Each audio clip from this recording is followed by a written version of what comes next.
Habari yako mtazamaji wangu wa kipindi chetu cha siasa ya ulimwengu. Karibu tena katika siku nyingine na wakati mwingine wa mwendelezo wa kipindi chetu. Kipindi ambacho kinakujia kwa udhamini wa Mnukwa Global Visa Consultant, ambao sio tu washauri wako lakini vile vile ni wasaidizi wako ikiwa katika siku za usoni unakusudia kuelekea katika nchi za ughaibuni kama za Canada, Uingereza, nchi za Umoja wa Ulaya pamoja na Australia. Unaweza kuwasiliana kupitia namba hizo chini ya tangazo kwa msaada, ushauri pamoja na mwongozo. Tukielekea katika uchambuzi wetu wa leo, bila shaka tumekuwa tukiendelea kushuhudia mabadiliko ya kimuundo pamoja na kuendelea kubaki kwa muundo wa awali ambao umekuwa ukitumiwa baina ya nchi ya Iran dhidi ya nchi ya Marekani pamoja na nchi ya Israel, na baina ya nchi ya Israel na Marekani dhidi ya nchi ya Iran. Katika upande wa Marekani pamoja na Israel, cha kwanza tulichokiona leo ni kwamba Marekani inaonekana imeongeza zaidi spectrum ya target zake au ule upana wa target zake katika nchi ya Iran, baada ya kuonekana kwamba kuna mashambulizi yamefanyika katika meli ile unasibishwa na nchi ya Iran, lakini ni meli ambayo actually inaonekana kama ilikuwa ni meli ya abiria ambayo inaonekana ilikuwa katika nchi ya Sri Lanka. Ni mbali kiasi fulani na nchi ya Iran, lakini inaonekana kama Marekani waliweza kuispot, waliishambulia kiasi ambacho inaonekana kwamba kuna watu wengi wameweza kufariki katika shambulizi hilo. Hii ni kuonyesha kwamba Marekani wameanza kuchukua mfumo wa tofauti wa kuangalia popote pale interest ya Iran ilipo inatakiwa na yenyewe ishambuliwe, kama vile Iran anavyofanya kwamba interest yote ya Marekani katika eneo la Mashariki ya Kati inatakiwa ishambuliwe. Hili ni jambo la kwanza. Lakini jambo la pili, katika kile ambacho tumeona kwamba leo katika sehemu ya moja katika mashambulizi ambayo naweza kusema ni mashambulizi ya kistratejia waliowafanya nchi ya Marekani pamoja na nchi ya Israel ni katika sehemu ya mji wa Kurdistan au ile Kurdi province, kwa maana ya kwamba mashambulizi katika mji wa Kurdistan tunayazingatia zaidi kwa kuzingatia kwamba ni mji ambao unaopatikana upande wa magharibi mwa nchi ya Iran. Upatikana kwake katika upande wa magharibi mwa nchi ya Iran maana yake ni kwamba unapakana na sehemu ya mpaka. Kwa hivyo sehemu ya mashambulizi kwanza tunaona kwamba yametarget zaidi katika upande wa miundombinu ya kiusalama, kwa kuzingatia kwamba lengo kubwa la Marekani na Israel ni kujaribu kufanya baadhi ya miji ya magharibi iweze kuparalyze ili iweze kuruhusu kuingia kwa watu wanaotakiwa kuingia. Pamoja na kwamba kile tunachokifahamu toka siku ya jana au juzi, serikali au jeshi la nchi ya Iran lilikuwa limeshatoa oda ya watu waweze kuondoka katika sehemu ya mji wa Kurdistan, kwa maana ya kwamba ili kuweza kutengeneza mazingira mazuri ya kiusalama, baada ya kuhofiwa kwamba kuna sehemu ya mazungumzo ambayo imekuwa ikiendelea baina ya nchi ya Marekani na jamii ya Wakurdi wanaopatikana katika upande wa nchi ya Iran. Pamoja na kwamba hilo tumekuwa tukilizungumza kwamba bado limekuwa linasitofahamu kwa kuzingatia kwamba misimamo ya jamii ya Wakurdi wanaopatikana katika eneo la Iraq bado imekuwa si misimamo ambayo inafanana, kwa sababu wapo ambao wanaona fikra za nchi za magharibi ni fikra bora, na wapo ambao wanaona fikra kutoka katika nchi ya Iran ni fikra bora, na wapo ambao wana misimamo ya kati kwa kati ambao lengo lao kubwa ni wao kuweza kupata nchi yao. Challenge kubwa ya kwao ni ile kwanza kutoka katika nchi ya Uturuki, kwa sababu Uturuki haihitaji Wakurdi wawe na nchi yao, kwa kuzingatia kwamba ni jamii ambayo inapatikana katika nchi takriban 4, katika nchi ya Iran, katika nchi ya Uturuki, katika nchi ya Iraq na katika nchi ya Syria. Hilo ni jambo la kwanza. Lakini jambo la pili, jamii ya Wakurdi ni jamii ambayo bado ina maumivu ya kihistoria, kwa kuzingatia kwamba ni jamii ambayo imekuwa ikipewa ahadi mara zote, lakini mwisho wa siku imekuwa aidha inapata matatizo mwisho utekelezaji wa zile ahadi. Na mfano mzuri unaweza ukaonekana katika vita kuu ya kwanza ya dunia.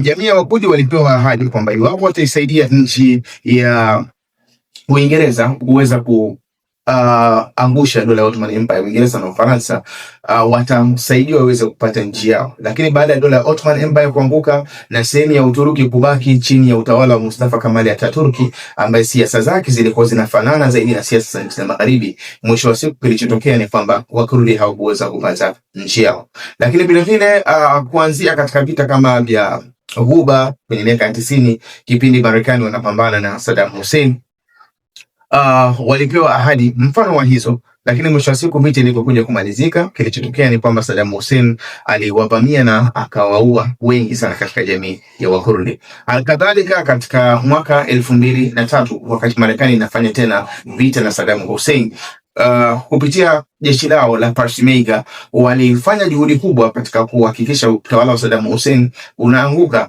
lakini mwisho wa siku alichokuja kuambulia ni sehemu tu ya yale majimbo ya kaskazini, kwa maana kwamba mwisho wa siku bado yanabaki chini ya utawala wa serikali iliyoko katika nchi ya Baghdad, lakini vile vile katika makao makuu ya Baghdad, lakini vile vile hata katika kuibuka kwa Islamic State katika nchi ya Syria, katika nchi ya Iraq, Wakurdi waliplay role kubwa, walifanya kazi kubwa sana kupambana na kundi la Islamic State. Na tunaona baada ya kuondoka kwa Islamic State, mwisho wa siku waliweza kuwa na udhibiti na sehemu ya kaskazini mashariki mwa nchi ya Syria, maana katika miji kama Deir ez-Zor, Hasaka, Raqqa na mfano wake. Lakini baada ya Marekani haswa kumpata mtawala Ahmed Sharaa ambaye ni mtawala sasa hivi wa nchi ya Syria, ambaye siasa zake zinakubaliana na nchi za Magharibi, mwisho wa siku support ya Marekani kwa jamii ya Wakurdi wanaopatikana katika nchi ya Syria imekuja kuanguka, na kile ambacho kiko wazi kinafahamika na wala hakina muda mrefu ni kwamba serikali ya nchi ya Syria imeweza kurudisha maeneo karibia yote ambayo yalikuwa yanadhibitiwa na jamii ya Wakurdi ambao siku za nyuma walikuwa wakiungwa mkono na nchi ya Marekani. Kwa hivyo Wakurdi ni jamii ambayo ina historia tu ya kuwa inatumika, lakini mwisho wa siku haina manufaa ya moja kwa moja inayoyapata baada ya move ile kuwa imefanyika, jambo ambalo bila shaka hatuna hakika kama Wakurdi wanaweza wakakubali kuingia moja kwa moja bila kuchukua tahadhari ya matukio kama haya ya kihistoria ambayo yamekuwa yakiendelea kuwakabili. Lakini vile vile katika jambo lingine ambalo tumekuwa tukiliona ni aina ya mashambulizi ambayo yamefanyika leo katika mji wa Tehran. Pale tunaona kwamba aina ya silaha ambazo zinatumika ni kama zile carpet bombs. Ni zile mabomu ambayo yanaripuka kwenda katika umbali mkubwa kwa wakati mmoja. Matumizi ya silaha hizi yanaweza kutupa ishara ya mambo mengi. Cha kwanza, katika nchi ya Iran sasa hivi kuna tatizo kubwa sana la jamming, yani kufungwa kwa zile GPS, Global Positioning System, ule mfumo unaotumia satellite ambao unaitwa kuonyesha mahala jambo au eneo fulani lilipo. Kwa ina maana unapofanya mashambulizi inakuwa ni rahisi kuweza kupata ile sehemu ambayo unatakiwa ushambulie.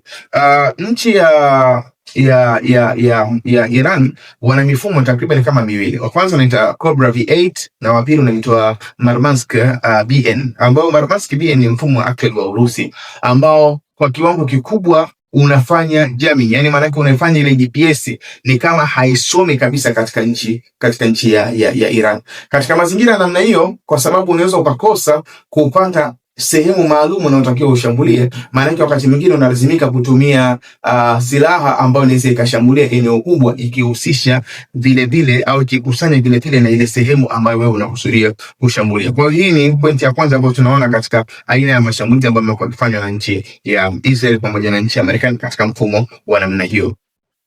Lakini jambo lingine ambalo tunaliona inawezekana ikawa ni sehemu pia ya kulipa kile ambacho kimefanywa na nchi ya Iran. Nchi ya Iran katika siku ya usiku wa jana kuamkia leo wamefanya mashambulizi makubwa sana katika mji wa Tel Aviv. Wamefanya mashambulizi ambayo yameleta madhara makubwa katika nchi ya mji wa Tel Aviv.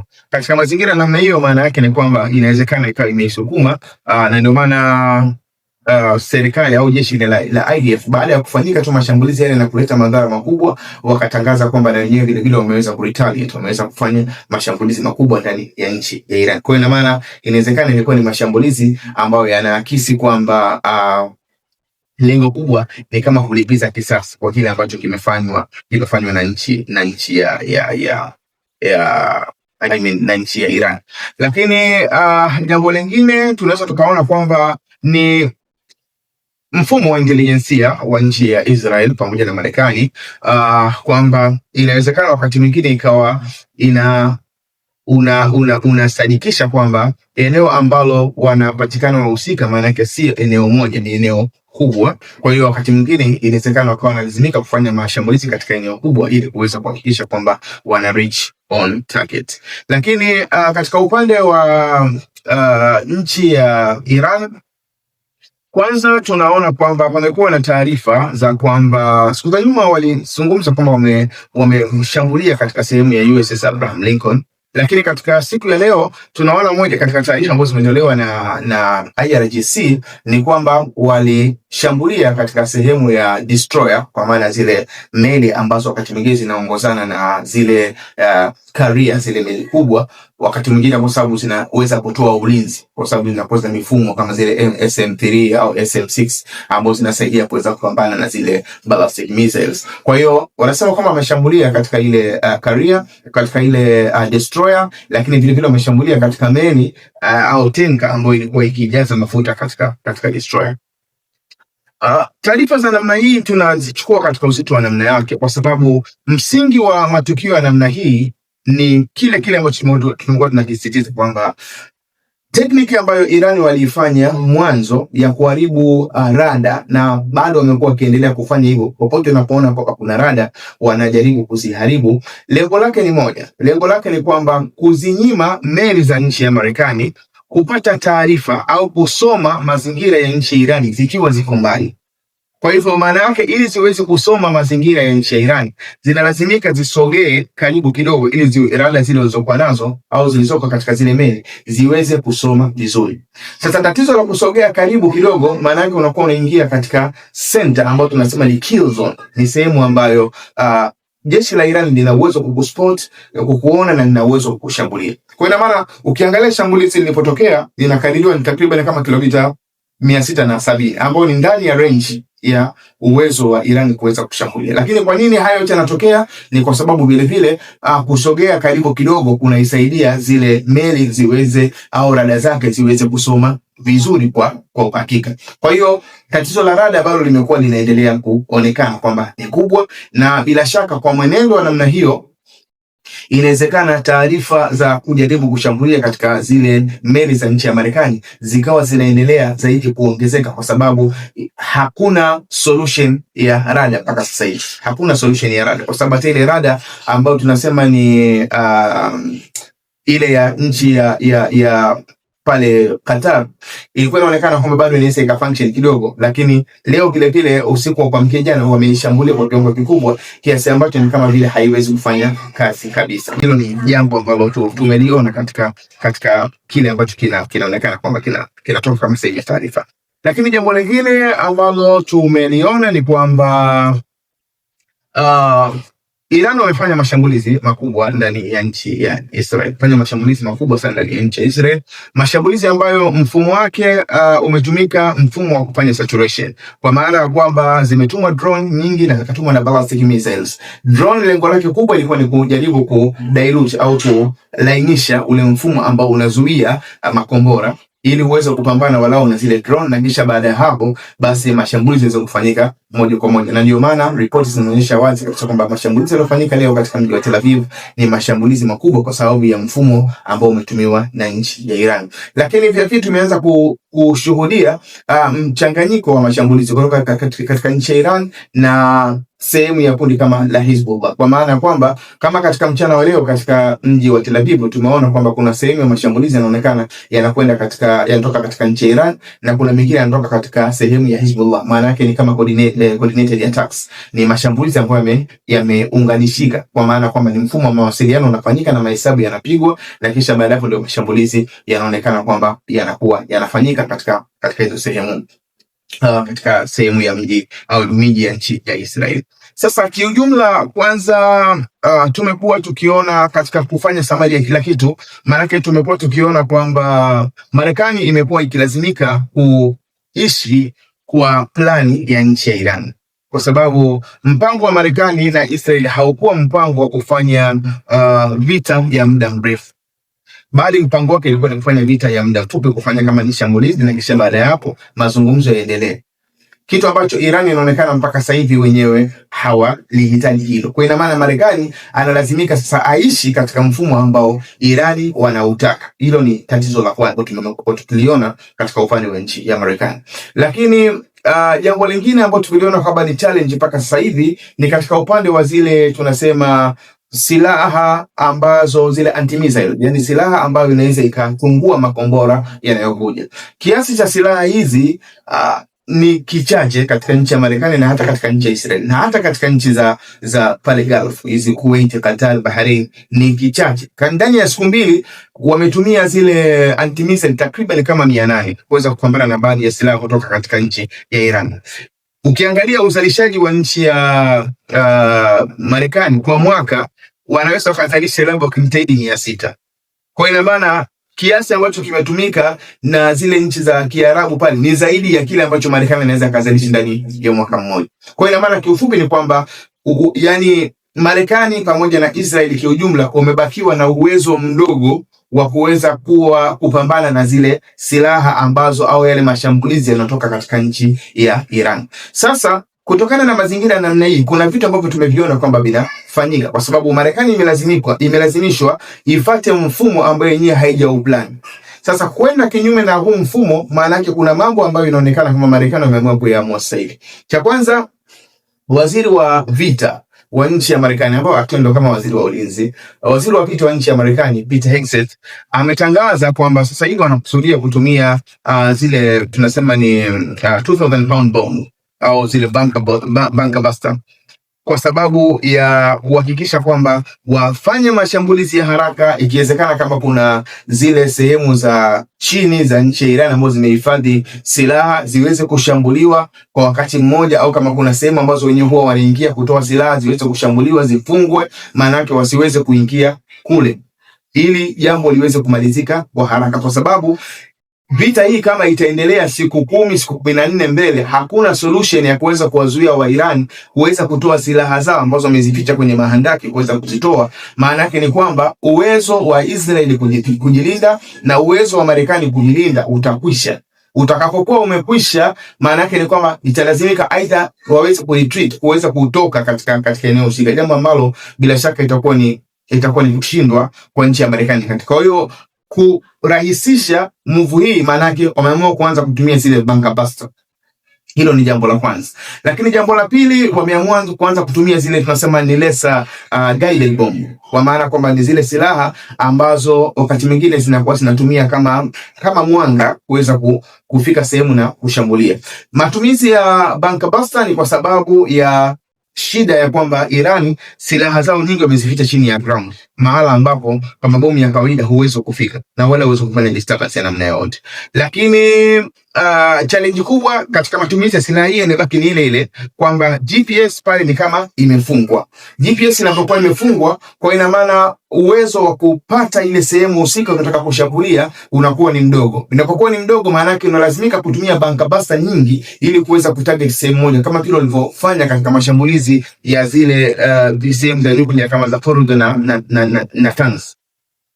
Lakini jambo la namna hiyo maana yake ni kwamba litaongeza gharama katika upande wa vita, kwa kuzingatia kwamba itakuwa ni sehemu ndogo na lazimika utumie silaha nyingi. Lakini vile vile katika upande wa kutumia zile laser beams, laser guided bomb, maana yake ni kwamba lengo kubwa ni kwamba kwa sababu ya tatizo la GPS ambalo lipo ndani ya nchi ya Iran, ukitumia zile silaha ambazo ni laser guided bomb, maana yake zenyewe hazitumii GPS. Ni kwamba tu unaweza kusudia sehemu ukaweza kushambulia. Lakini tatizo lake kwa sababu zinatumia mwanga, maana yake wakati mwingine zinaathiriwa panapokuwa na mawingu au panapokuwa na kiasi kikubwa cha vumbi. Kwa hiyo ili kuweza kupata correct point na ili iweze kufanya vizuri silaha zenyewe za laser guided bomb, maana yake ni kwamba anayeshambulia wakati mwingine anatakiwa asiwe katika umbali mkubwa kwa sababu ya kufanya ule mwanga uendelee kuwa na nguvu. Na jambo la kushuka katika uzani wa chini ili uweze kushambulia katika sehemu husika,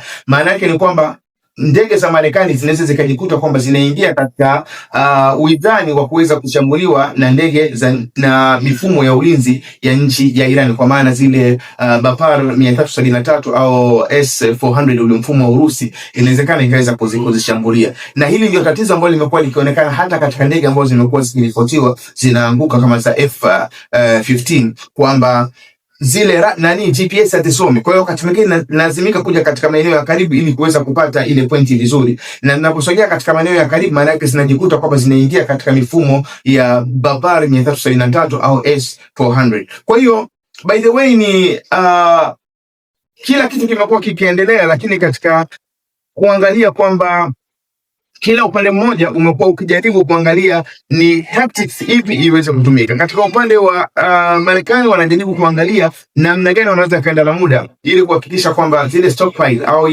zile hazina za silaha ambazo wanaweza kuzitumia kupambana na zile ballistic missiles za nchi ya Iran zisiweze kuisha. Lakini katika upande wa nchi ya Iran maana yake vile vile wanajaribu kupambana kuweza kudisturb mfumo ambao unaendelea kuipa nguvu Marekani kuweza kufanya mashambulizi ndani ya nchi ya Iran, lakini vile vile kujaribu kutaka kuilazimisha Marekani na Israel waingie katika mfumo ambao Iran wenyewe wanaotaka. Lakini kwa ujumla bado tuna muda wa kuendelea kulifuatilia jambo hili. Tukitaraji kwamba huenda katika muda ujao tukapata taswira iliyokuwa bora zaidi ya hii ambayo tumekuletea. Jina langu naitwa Maulid Adam Ndokwa. Nikuombe uendelee kufuatilia vipindi vyetu na nikuombe usahau subscribe, kulike, share pamoja na comment. Uwe na muda mwema.